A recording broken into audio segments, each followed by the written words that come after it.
Helpful Home Service series, we're going to talk about electric panels. Here we have a 100 amp panel, okay?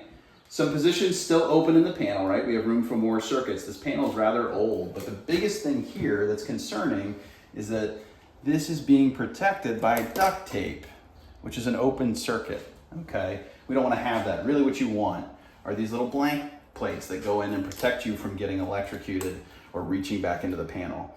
So we're going to get this panel updated. We're going to make sure that it's safe. We're going to check all the connections and make sure that the panel inside is good and clean and clear of corrosion, and make sure that these homeowners are safe and in good shape electrically. So in this panel here, 100 amp panel, you've got your main breaker, which controls power to the entire panel and then the entire house. So this is where you return power on and off to the house. And then these are your individual circuit breakers that control the different items, receptacles, and lights in the house. If you have issues in the house where a section of the house is losing power, you would come here first to look and see if any of these breakers have been tripped.